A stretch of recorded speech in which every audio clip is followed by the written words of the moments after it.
Since becoming the president of Zimbabwe in November 2017, despite repeatedly paying lip service to calls for democratic reform, Emmerson Mnangagwa did little to further human rights and democratic freedoms in the country.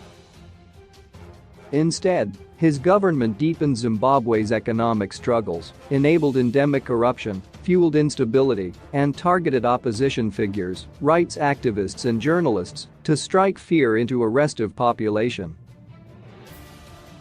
This is why I was shocked and angered to see him claim in a November 14 article for Al Jazeera that sanctions by the EU and US on Zimbabwe are the main obstacles in front of his government's progressive agenda.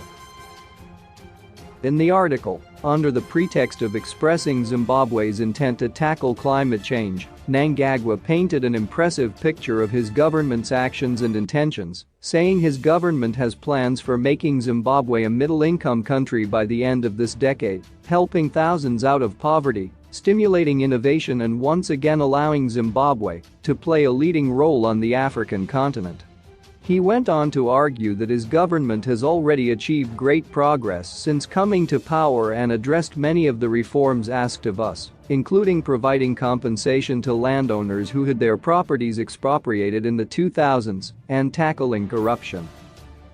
But there is a wide gap between this progressive rhetoric and the reality on the ground.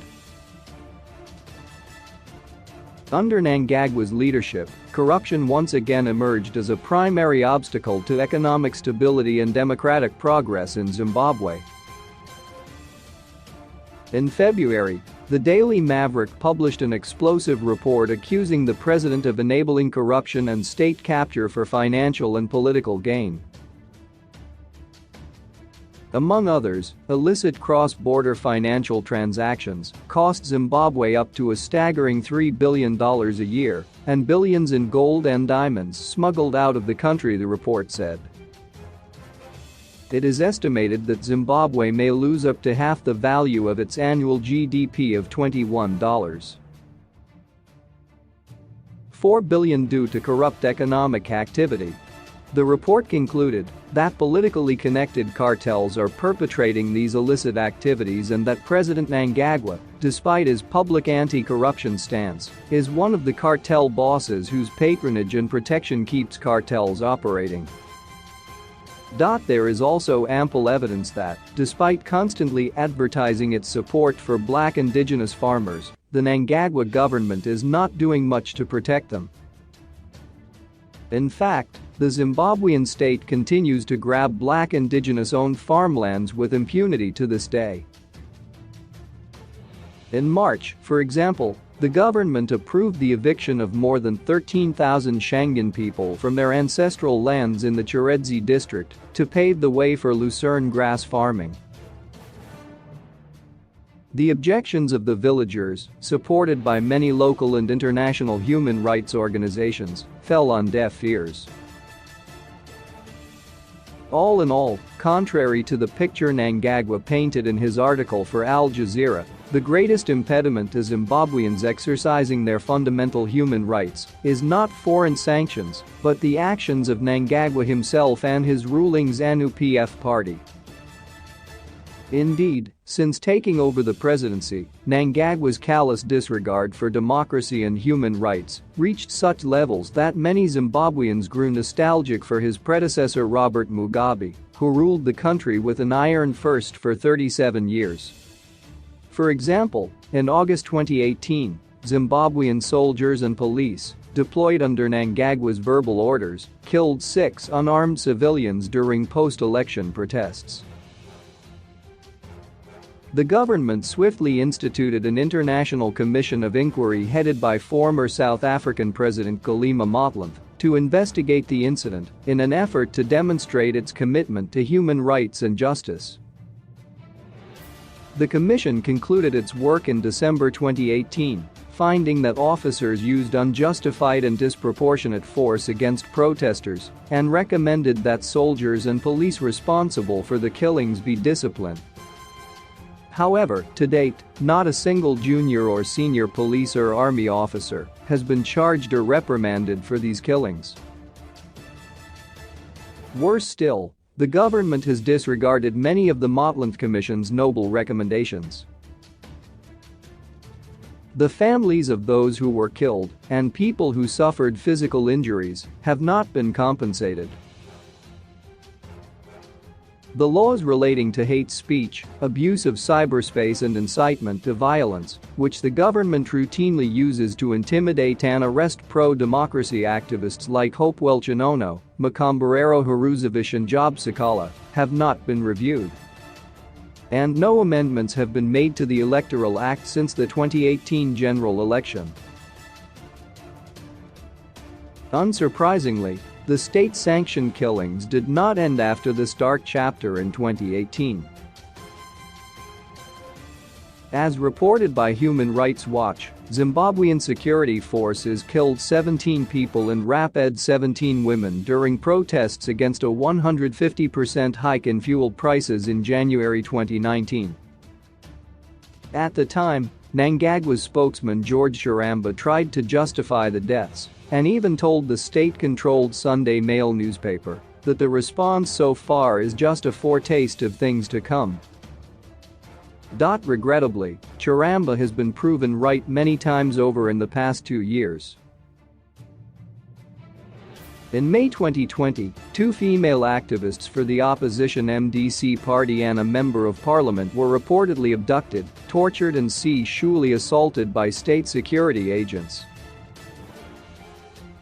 This prompted United Nations human rights experts to call on Harare to immediately end a reported pattern of disappearances and torture that appear aimed at suppressing protests and dissent. Predictably, Mnangagwa's administration ignored that request. In August 2020, state agents abducted suspected activists and arrested opposition lawmakers on the eve of planned protests against government corruption. 22-year-old student Tawanda Muchahiwa, who was abducted from a hardware store by about 15 men in plain clothes, for example, was tortured for 2 days and left with life-changing injuries. The government took no action to bring those responsible for such abductions to justice or answer any questions about the alleged role the state played in these crimes. So, yes, it is commendable that Mnangagwa is committed to tackling climate change and reducing emissions by 40% before 2030, but we should not take his claim that he is working to further democracy and human rights in the country at face value. Today, Zimbabweans are wrestling with the devastating consequences of not only climate change, but also economic mismanagement, corruption and political repression, for which Mnangagwa is responsible. Therefore, the president should not be allowed to greenwash his government's damaging actions or blame everything that is still wrong with the country on EU and US sanctions. Economic and political sanctions were imposed on Zimbabwe in the early 2000s in reaction to widespread human rights abuses and lawlessness authorized by the ZANU-PF government of the time. Sadly, today, a new ZANU-PF government is in charge, but Zimbabweans are still suffering from similar abuses. On October 11, a convoy carrying opposition leader Nelson Chamisa was attacked by suspected ruling party supporters. Chamisa was not injured, but his close protection officers sustained injuries. While such an attack on an opposition politician was not out of the ordinary for ZANU-PF and its supporters, it sent a clear message to the world. The future of Zimbabwean democracy is still uncertain. Indeed, there are well-placed fears that Zimbabwe will experience another bout of government-orchestrated repression in the run-up to the 2023 elections. And there is every chance that a disputed election might prompt further isolation for a nation ravaged by extreme joblessness, poverty and economic instability. Before calling on the international community to lift sanctions, the Mnangagwa government should start genuinely working towards cleaning up its act, implementing extensive democratic reforms, enabling a progressive political environment and a strong human rights culture. How do we move forward if our government remains enamored by the selfish, violent and regressive ways of the past? We can only but ask the African Union, the Southern African Development Community, the UN and the international community at large to challenge Mnangagwa's attempts to greenwash his government's crimes and compel him to value our lives and respect our economic, democratic and human rights. Tafi Maka has a BA Honours degree from the University of Cape Town and works in the communications industry.